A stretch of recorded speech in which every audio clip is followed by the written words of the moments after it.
akhirnya ada di Indonesia dan juga ada di Jakarta. Terus yang paling aku suka lagi adalah keluarnya produk-produk yang sangat inovatif juga yang bagus. Anolight ini ya sekarang menjadi best friend aku, dokter. Iya, betul. Mungkin bisa langsung aja menyampaikan tentang COVID aja, karena soal COVID ya dok, ya memang sekarang menjadi puncak di balik semua ujian yang ada di Indonesia, tapi tetap tanggal 6 kemarin menjadi puncak tertinggi 14.220 orang terpapar COVID. Nah, gimana dok? Ya, saya sih sebenarnya juga terima kasih ya buat ini, karena ini dari beberapa hari kemarin tuh gampang banget apa ya, dalam artian kita pengen edukasi Kartika yang juga dari awal udah ngomong, dok ayo kita edukasi bareng-bareng karena masih banyak yang belum aware gitu, karena kondisi kita, orang masih berpikir bahwa wah kondisi ini udah mau selesai nih dengan ada seperti itu ya, bahkan negara-negara maju pun mereka masih struggle banget, mereka masih benar-benar berjuang banget gimana caranya menekan penyakit ini gitu. Kalau kita lihat kayak Malaysia aja, itu teman saya di Malaysia bilang mereka tutup lagi, mereka lockdown lagi, walaupun kalau kita lihat kasusnya nggak Malaysia. Nah, jadi sebenarnya kalau kita ngomongin, mungkin hari ini kita ngomongin tentang ini ya, kita ngomongin santai-santai aja, jadi buat teman-teman mungkin yang mau sekalian bertanya gitu bisa, ya siapa tahu ada yang bisa kita jawab. Jadi kita sebenarnya mau tahu keadaan kita sebenarnya seperti apa sih gitu, dan saya pasti akan ngomong apa, bukan apa namanya, bukan ada alasan untuk menyembunyikan sesuatu di balik kasus ini, nggak ada gitu. Saya akan ngomong secara gamblang, saya akan ngomong apakah kita dalam situasi yang baik atau tidak ya, itu harus masyarakat harus tahu gitu. Jangan seakan-akan bahwa kita ini diberikan kayak sesuatu yang kita aman-aman aja gitu kan, padahal kita sedang tidak aman-aman aja. Mbak Kartika sendiri kan ngalamin tuh bagaimana keluarga susahnya mencari perawatan gitu, susahnya mencari perawatan, dan gak mungkin rumah sakit itu menolak pasien dengan alasan ruangan full, karena ya pasti rumah sakit dalam artian sendiri selain pengen nolong orang ya mereka juga gitu ruangannya terisi gitu. Dan memang faktanya sampai sekarang ya full, bahkan yang ditakutkan adalah pasien-pasien yang keadaan kritis itu tidak bisa mendapatkan akses ventilator lagi gitu sih. Nenek aku sih dok, sebenarnya kemarin itu dari keluarga yang muda, tetapi ada nenek juga perlu hari-hari untuk menunggu ventilator itu sendiri gitu. Betul. Nah ya. Itu yang sebenarnya sekarang juga yang aku sempat curhat juga sama dokter ya, bertanya gimana nih dok ya tentang aware-nya kita semua gitu ya. Banyak juga masyarakat yang mengingatkan tujuannya kan untuk kebaikan gitu, dalam menggunakan masker, dalam menggunakan melakukan protokol kesehatan. Salahnya itu sebenarnya di mana sih dok? Apakah penggunaan maskernya memang kurang baik, terus social distancing juga belum berjalan dengan baik? Pandang itu dari segi apanya sih dok yang harus lebih kita perhatikan? Ya, mungkin gini, itu kan ada 3 aspek ya. Kita tahu ada 3 aspek tuh. Yang pertama adalah memakai masker. Nah, kita ngomong dulu dari memakai masker nih. Kita kadang suka salah gitu. Dari rumah kita udah pakai masker, tapi ketemu orang di luar kita langsung buka maskernya. Padahal tuh masker itu bukan yang pentingnya, itu bukan perjalanan dari rumah ke tempat kita kemana gitu. Karena itu kan kadang kita bawa mobil sendiri ya kita udah pakai masker. Tapi pas waktu di kafe kita bareng teman-teman bahkan tanpa menjaga jarak kita udah langsung masker gitu. Nah, terus persoalan masker sekarang adalah orang merasa bahwa ya saya terlindungi dengan masker. Banyak orang yang belum tahu surgical mask itu di bagian terluarnya itu bahannya itu bisa menjadi tempat bagi virus bertahan sampai dengan 1 minggu gitu. Jadi yang menyentuh luar habis itu bagian dalam di mulut ataupun bersih, padahal tidak seperti itu. Masker dia bisa paling lama bertahan di masker dibandingkan dengan surfaces lain. Nah, jadi sebaiknya pada saat kita pulang ke rumah, ya sebelum masuk rumah ya maskernya dibuang, langsung dibuang. Jangan dibawa sampai di dalam rumah, karena di situ banyak virus, bukan bukan cuma COVID aja tapi yang lain-lain. Nah, yang kedua, 3M yang kedua adalah kan suruh cuci tangan atau pemakaian sanitizer. Banyak juga dari kita pakai sanitizer itu baru pada saat kita mau keluar gitu, atau baru mau ketemu orang, ya kita pakai. Tapi setelah kita lupa makainya. Atau pada saat kita, intinya begini, kapan cara terbaik untuk kita memakai sanitizer? Itu pada saat kita menyentuh apapun, gitu. Kita mau menyentuh benda atau menyentuh bagian ini ya, bagian wajah, terutama masker, itu harus selalu kita cuci tangan dengan sanitizer. Terus yang berikutnya adalah jaga jarak. Orang selalu bilang jaga jarak. Menurut saya ya kalau kita lihat dari jurnal sebenarnya kalau sesama orang pakai masker bareng-bareng nggak harus 2 meter gitu loh. Nggak harus yang kayak jadinya apa orang berpikir bahwa hidup gue kok susah banget gitu. Jaga jarak 2 meter udah pakai masker gitu kan. Jadi orang merasa bahwa ya udah deh gitu. Susah banget ini hidup cara COVID. Nah, sebenarnya kalau 2 orang itu mereka sama-sama pakai masker, itu sebenarnya sama-sama bisa terlindungi. Cuman memang disarankan paling tidak 1 meter sebenarnya sudah cukup. Ataupun kalau dia lagi bersin ya langsung bagian maskernya ditutup. Itu. Nah, jadi banyak orang yang salah kaprah bahwa ya saya jaga jarak 2 meter. 2 meter itu sebenarnya kalau kita hitung-hitung itu lebih orang yang satu pakai masker, satu nggak pakai masker. Tapi kalau sesama ini bareng-bareng pakai masker itu kemungkinan besar sangat aman. Jadi jangan merasa bahwa oh saya jadi ribet banget nih gara-gara 3M yang tadi. Itu sih sebenarnya. Padahal kalau seandainya bisa kita katakan kalau pakai masker nggak seribet pada saat kita harus karantina ya dok ya. Soalnya kan iya, kita betul. kalau udah terpapar hidupnya dijamin berlipat ganda jauh lebih ribet daripada kita menerapkan 3M itu tadi sendiri dok. Nah aku setuju banget sih sama dokter. Terus cara pemakaian masker sendiri nih dok, ada yang rancu juga apakah masker satu lapis itu cukup?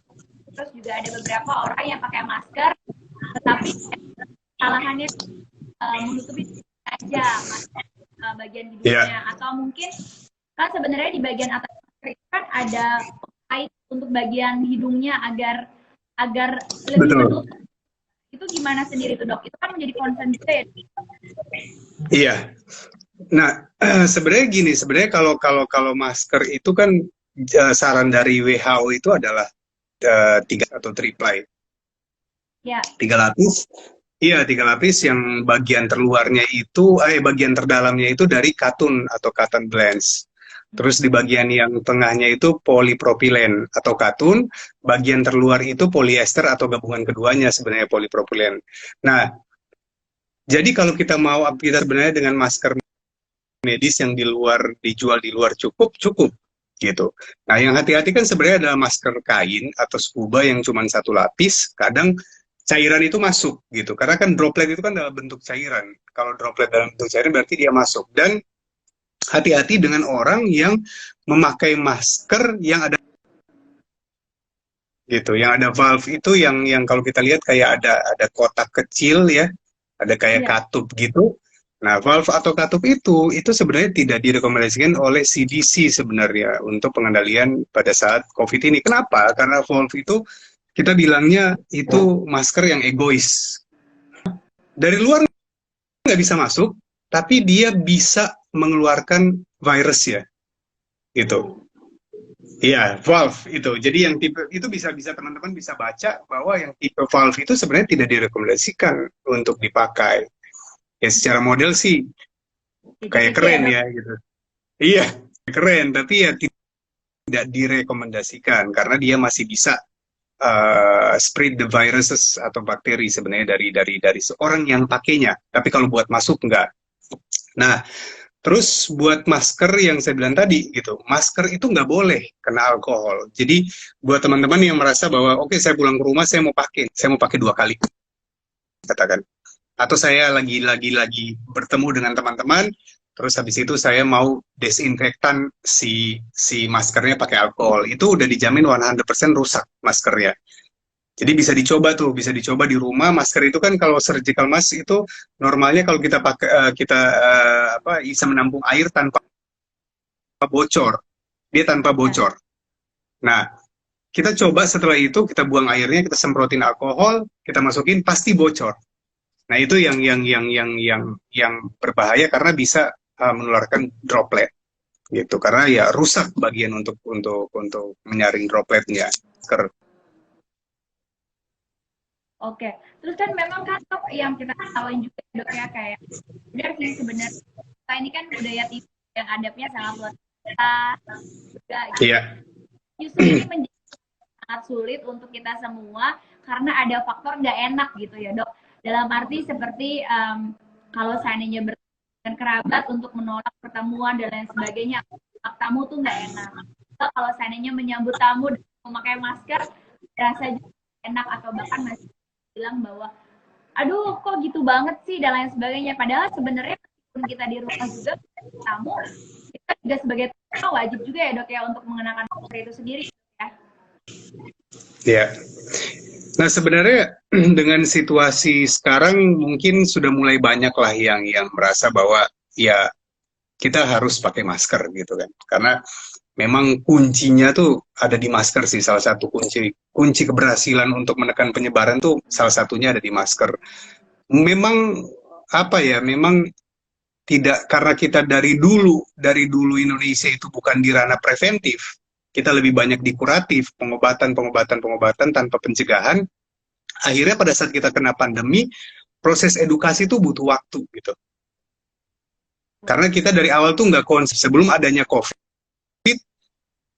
Dari sisi public health, kebetulan saya di public health, kita tuh konsen kita hanya kuratif, bagaimana mengobati gitu, bukan bagaimana promotif atau preventif untuk bagaimana mempromosikan langkah-langkah pencegahan penyakit. Nah, ini memang jadi PR sih. Ini memang pasti jadi PR buat kita, terutama merasa nggak enak. Menurut saya kalau untuk kondisi seperti ini harus tegas sih, harus tegas ngomong bahwa ya, apalagi kalau di rumah itu ada orang yang renta atau orang komorbid gitu kan, itu sangat berbahaya gitu, sangat berbahaya. Itu sebenarnya kadang ya memang ya Indonesia kan gitu, Indonesia kan si kekeluargaan tuh nomor satu kan, akhirnya ya klaster keluarga jadi bencana gitu buat kita. Betul, atau pakai Anolite aja nanti ya, kalau tiba-tiba lupa ya. Kan, tapi ini kalau semprotin masker berarti aman ya dok ya? Ini nggak endorse ya? Aman. Aku memang kan punya baby ya, jadi pada saat memang ini kita nggak ada endorse ya dok ya, nanti orang mikir aku enggak. Sering buat aku pribadi adalah ketika gini, aku keluarga yang memang sudah mengalami beberapa banyak anggota keluarga kami yang terpapar COVID-19, terus juga sudah mengalami susah sekali mencari rumah nenek kami yang notabene memang butuh yang dokter bilang fasilitas ventilator. Nanti kita akan bahas sedikit plasma darah ya dok ya, dimana salah satu dari plasma. Setelah aku mengalami kesulitan itu, akhirnya aku ingin lagi bahwa orang-orang masih dan alhamdulillah masih belum terpapar COVID-19, mudah-mudahan tetap terjaga gitu. Kenapa aku selalu sharing mereka untuk hidup sehat, untuk dalam yuk itu besar sekali untuk melakukan kegiatan karena saya tidak akan rasa hanya once aku ketemu produk si Anolite ini, happy-nya karena buat aku ya itu tadi kan, ini aku anak aku, terus juga yang aku bawa kemanapun, dan ini juga kayak beli minuman, terus minum aku bisa semprotin juga. Dan juga lagi ketika aku adalah seorang ibu menyusui pada saat tapi aku masih berpikiran ada menakutkan meskipun udah pakai masker berlapis-lapis kayak masih ada apa. Dan syukurnya ini yang dokter praktek kan gitu, bahwa seaman itu kayak bisa disemprotin ke bagian hidung kayak gini. Ini aku buka yang baru gitu, jadi aku setiap kali habis kalau ini sama aku ya, kenapa aku sharing gitu ya, ya sharing is sharing gitu ya, karena kita care dan pengen bahwa memutus mata rantai dari COVID yang memang lengah ya dok ya, karena dengan adanya PSBB tidak mengurangi jumlah yang begitu apa ya statisnya turun tuh enggak, tanggal 16 saja menjadi puncak tertinggi 14.000 gitu, dan kita juga ketahui hampir 26.000 sangat amat sangat disayangkan. Nah sekarang nih dok, vaksin, tapi pada saat yang membuat sedih masalah manfaat vaksin itu sendiri, bagaimana pola kerja vaksin itu sendiri, tetapi orang lebih fokus ke apa nih yang lagi hype vaksin ini gitu, tapi tidak fokus dengan vaksin ini bagaimana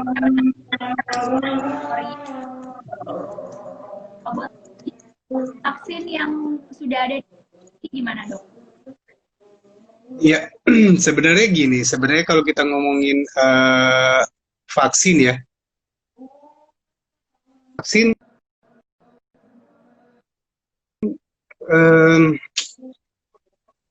vaksin itu sangat membantu sebenarnya, sangat membantu dalam artian kita paling tidak dapat kekebalan, efektivitasnya berapa bisa dibilang 60% paling enggak.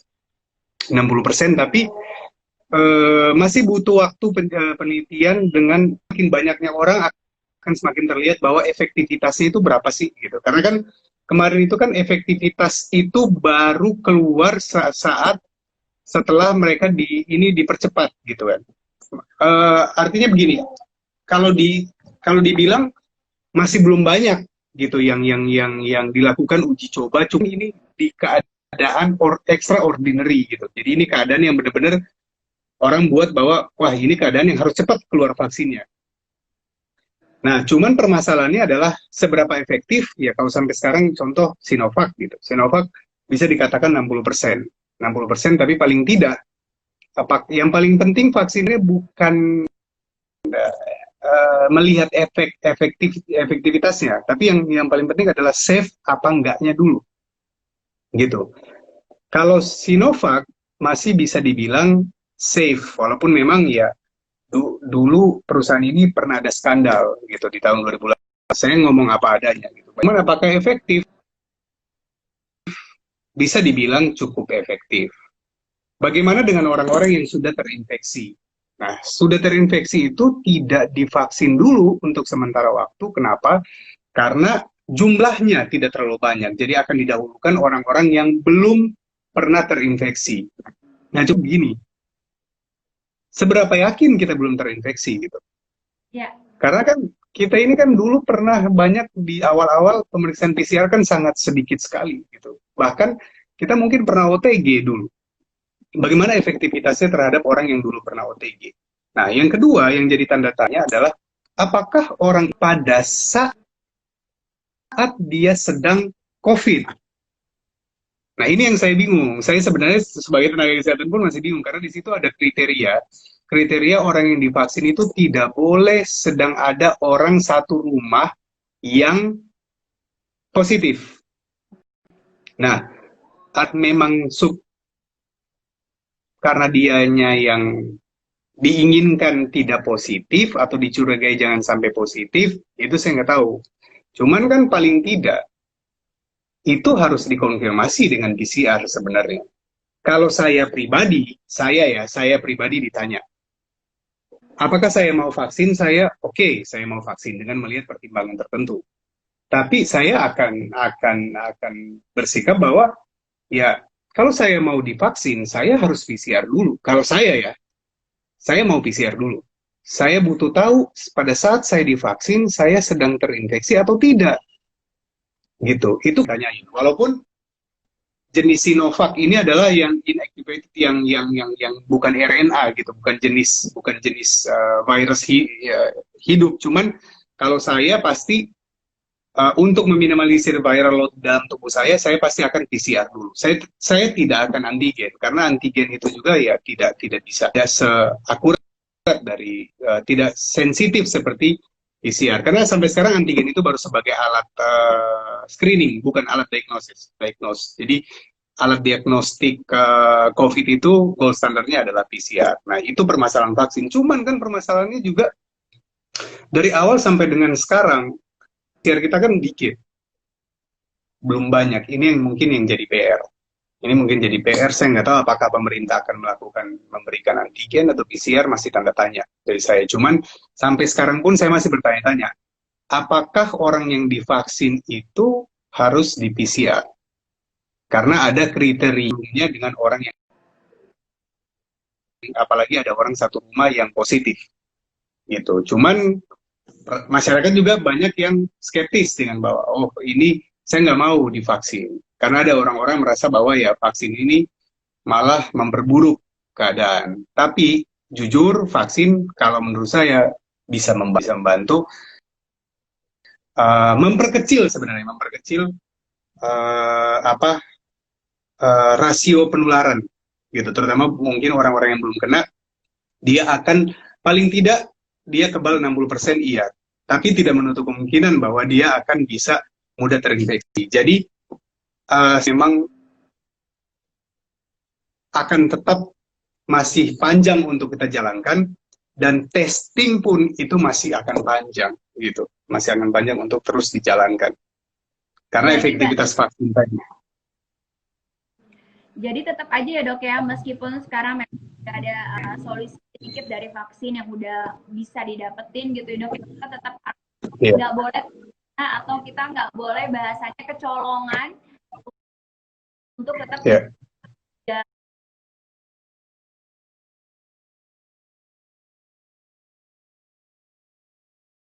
3M itu ya dok ya.